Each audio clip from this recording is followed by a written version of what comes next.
नमस्कार, मैं हूं अखिल पाराशर। आप देख रहे हैं देश दुनिया की खास खबरों का एक खास कार्यक्रम न्यूज फोकस। चलिए सबसे पहले नजर डालते हैं इस हफ्ते की अहम सुर्खियों पर। पूरे चीन में वसंत खेती की तैयारियां पूरे जोरों पर।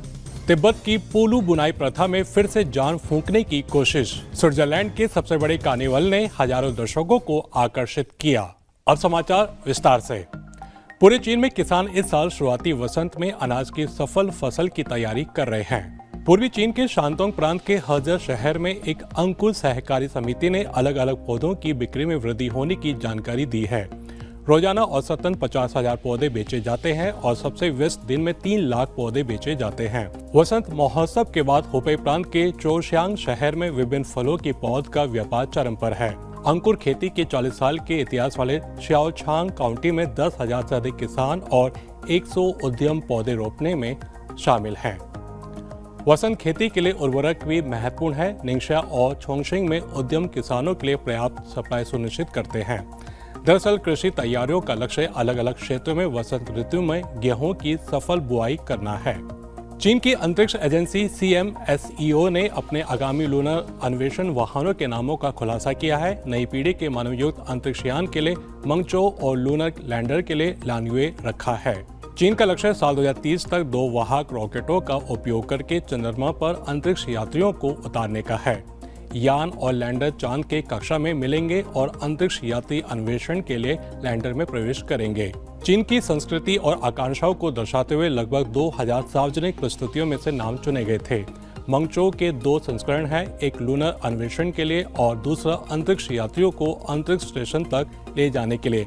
ये वाहन और लॉन्ग मार्च 10 वाहक रॉकेट ब्रह्मांड की खोज और चंद्रमा तक पहुंचने के चीन के सपने का प्रतीक हैं। चीन के पारिस्थितिकी और पर्यावरण मंत्रालय के अनुसार चीन ने प्रदूषण से निपटने और पर्यावरण की सुरक्षा के लिए 100 से अधिक सुंदर खाड़ियां बनाने के लिए 2024 में एक अभियान शुरू करने की योजना बनाई है। यह पहल साल 2021 में शुरू हुई, जिसमें तटीय क्षेत्रों को वित्तीय सहायता बढ़ाने, जनता को शामिल करने और एक्सपर्ट की सहायता लेने का आग्रह किया गया। श्यामन और छिंगताओ सहित 20 से अधिक खाड़ियां समुद्र के पारिस्थितिकी तंत्र पर अपना सकारात्मक प्रभाव डालने के लिए आदर्श हैं। मॉनिटरिंग डेटा देश भर में 102 खाड़ी क्षेत्रों में पानी की गुणवत्ता में सुधार का संकेत देता है।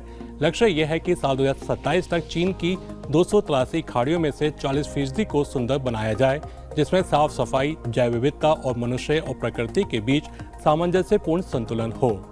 शंघाई और तिब्बत स्वायत्त प्रदेश के ग्यांगजे काउंटी के स्थानीय कारीगरों ने पारंपरिक तिब्बती पोलू बुनाई प्रथा में फिर से जान फूंकने के लिए मिलकर काम किया है। दरअसल पोलू एक ऊनी कपड़ा है जिसका उपयोग 2000 से अधिक वर्षों से ग्रामीण क्षेत्रों, शहरों और कस्बों में तिब्बती लोगों के लिए कपड़े, टोपी, जूते और अन्य सामान बनाने के लिए किया जाता है। हालांकि अपनी खुरदुरी बनावट के कारण इसने अपनी लोकप्रियता गंवा दी थी, लेकिन आधुनिक डिजाइन और टेक्नोलॉजी ने एक पोर्टेबल और कुशल बुनाई मशीन बनाई है जो नरम, पहनने योग्य पोलू बनाती है। सरकार समर्थित इस पहल ने कुशल कारीगरों, विशेषकर ग्रामीण क्षेत्रों की महिलाओं के लिए रोजगार के अवसर दिए हैं। इस पहल ने तिब्बती विरासत को संरक्षित करने और दुनिया के साथ जोड़ने में भी मदद की है। ब्रिटेन के पूर्वी तट पर ग्रे सील के बच्चों की संख्या में रिकॉर्ड तोड़ वृद्धि देखी जा रही है। उनकी संरक्षित स्थिति के कारण नवंबर से अब तक 3000 से अधिक बच्चे पैदा हो चुके हैं। दशकों पहले उनकी संख्या में भारी गिरावट आई थी, लेकिन अब संरक्षण प्रयासों के कारण वृद्धि हुई है। एक स्थानीय चैरिटी संस्था फ्रेंड्स ऑफ हॉर्सी सील्स समुद्र तट क्षेत्र में रस्सी बांधकर नवजात शिशुओं की रक्षा करती है। सील के जीवन के पहले 6 सप्ताह महत्वपूर्ण होते हैं और इंसानों की दखलंदाजी हानिकारक हो सकती है। वहां स्वयंसेवक हर एक सील के जन्म को सावधानीपूर्वक गिनते और रिकॉर्ड में दर्ज करते हैं। स्विट्जरलैंड का बेसल कार्निवल, जो 14वीं सदी का एक ऐतिहासिक कार्यक्रम है, ने हाल ही में हजारों दर्शकों को आकर्षित किया। यह स्विट्जरलैंड के सबसे बड़े और सबसे पुराने कार्निवलों में से एक है। इसे 2017 से यूनेस्को की अमूर्त सांस्कृतिक विरासत के रूप में सूचीबद्ध किया गया है। यह कार्निवल सुबह 4 बजे मॉर्गन स्ट्रेस से शुरू होता है, जब शहर में अंधेरा हो जाता है और जश्न मनाने वाले लोग सड़कों पर लालटेन लेकर चलते हैं। इस कार्निवल में भाग लेने वाले लोग राजनीतिक से लेकर व्यंग्यात्मक विषयों पर अलग अलग तरह के पोशाक पहनते हैं। एक प्रतिभागी की पांडा थीम वाली टोपी नस्लवाद के खिलाफ एक संदेश का प्रतीक है। इन दिनों ब्राजील में डेंगू बुखार के मामले बढ़ रहे हैं। देश भर में 6.5 लाख से अधिक संदिग्ध मामले और 110 मौतें दर्ज की गई हैं। साओ पाउलो के इताक्वेरा जिले में एक अनोखा डेंगू निदान और उपचार केंद्र स्थापित किया गया है, जहां रोजाना 900 से अधिक रोगियों का इलाज किया जाता है। ब्राजील में 2023 में 23.5 लाख से ज्यादा मामले दर्ज किए गए, जो दुनिया भर में सबसे अधिक है।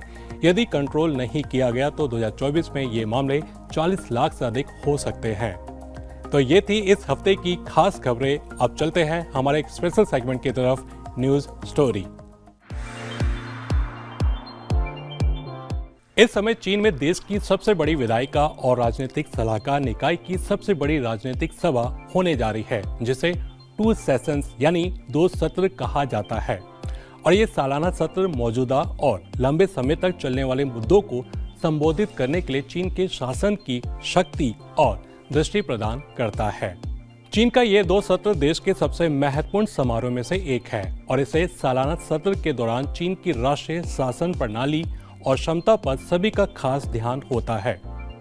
इस बार उम्मीद की जा रही है कि चीन आगामी 2 सत्रों की बैठकों में साल 2024 के लिए नई उत्पादक ताकत हासिल करने की अपनी योजना को बढ़ावा देने की कोशिश करेगा। इस साल देश की सबसे बड़ी विधायिका एनपीसी यानी नेशनल पीपल्स कांग्रेस और सबसे बड़ी राजनीतिक सलाहकार निकाय सीपीपी-सीसी यानी चीनी पीपल्स पॉलिटिकल कंसल्टेटिव कॉन्फ्रेंस का आयोजन क्रमशः 5 मार्च और 4 मार्च से शुरू होने जा रहा है। और ये पिछले साल में सरकार के काम की समीक्षा करने और आगामी वर्ष के लिए देश की प्राथमिकताओं को अंतिम रूप देने के लिए अपने संबंधित सत्र आयोजित करती है। जब ये संसदीय सत्र शुरू होता है तब चीनी नेताओं पर जनता की उम्मीदों पर खरा उतरने का दबाव रहता है और किए हुए वायदों को पूरा करने के लिए अथक परिश्रम करते हैं। चीनी प्रधानमंत्री द्वारा सरकारी कार्य रिपोर्ट की समीक्षा करना 2 सत्र का एक महत्वपूर्ण हिस्सा है। दरअसल ये कार्य रिपोर्ट देश की रिपोर्ट कार्ड और रोड मैप दोनों होता है। इस रिपोर्ट में न केवल पिछले वर्ष में सरकार के कार्यों का सारांश होता है, बल्कि सामाजिक आर्थिक विकास के संदर्भ में सरकार की प्राथमिकताओं और लक्ष्यों को भी बताया जाता है। खैर, अब ये जानना महत्वपूर्ण हो जाता है कि चीन का संसदीय सत्र भारत के संसदीय सत्र से कितना अलग और कितना समान है। चलिए सबसे पहले बात करते हैं एनपीसी की। एनपीसी यानी राष्ट्रीय जनप्रतिनिधि सभा चीन की एक सर्वोच्च अधिकार संस्था है और ये भारत की निचली प्रतिनिधि सभा यानी लोकसभा के लगभग समान है। जिस तरह लोकसभा का गठन वयस्क मतदान के आधार पर प्रत्यक्ष चुनाव द्वारा चुने गए जनता के प्रतिनिधियों से होता है, उसी प्रकार एनपीसी के जनप्रतिनिधियों का चयन भी चुनाव द्वारा ही किया जाता है और ये चुनाव 5 साल में एक बार किया जाता है। हालांकि चुनाव प्रक्रिया भारत के आम चुनाव के समान नहीं है। भारत में लोकसभा के सदस्यों की अधिकतम संख्या 552 होती है, जबकि चीन में एनपीसी प्रतिनिधियों की संख्या लगभग 3000 के आसपास होती है। प्रतिनिधियों की संख्या में थोड़ा बहुत घट बढ़ होती है। जनप्रतिनिधि सभा चीन की बुनियादी राजनीतिक व्यवस्था है। आमतौर पर इसे चीन की मुख्य व्यवस्थापिका सभा भी कहा जाता है। उसकी भूमिका लगभग भारत के लोकसभा की तरह ही है। आइए बात करते हैं सीपीपी-सीसी यानी चीनी पीपल्स पॉलिटिकल कंसल्टेटिव कॉन्फ्रेंस की। सीपीपी-सीसी चीन की सर्वोच्च सलाहकार संस्था है और उसकी भूमिका भारत के राज्यसभा की तरह है। सीपीपी-सीसी के सदस्यों की संख्या 2000 से अधिक होती है, जबकि भारत के राज्यसभा में सदस्यों की अधिकतम संख्या 250 निर्धारित है। सीपीपी-सीसी के सदस्यों का कार्यकाल 5 साल का होता है, जबकि भारत के राज्यसभा के सदस्यों का कार्यकाल 6 साल का होता है। सीपीपी-सीसी के सदस्य आमतौर पर ऐसे व्यक्ति होते हैं जिन्हें साहित्य, विज्ञान, कला और समाज सेवा जैसे विषयों के संबंध में विशेष नॉलेज या व्यवहारिक अनुभव होता है, जबकि राज्यसभा में 12 सदस्यों को देश का राष्ट्रपति नॉमिनेट करता है।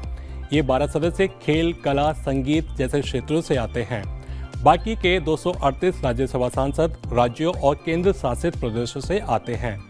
सीपीपी-सीसी सदस्यों का चयन चुनाव के बगैर विचार विमर्श द्वारा होता है, जबकि राज्यसभा के सदस्यों को जनता के चुने हुए प्रतिनिधि यानी विधायक चुनते हैं। तो ये था आज का खास कार्यक्रम न्यूज फोकस। अभी इजाजत दीजिए, अगले हफ्ते फिर मिलेंगे इसी समय। नमस्ते।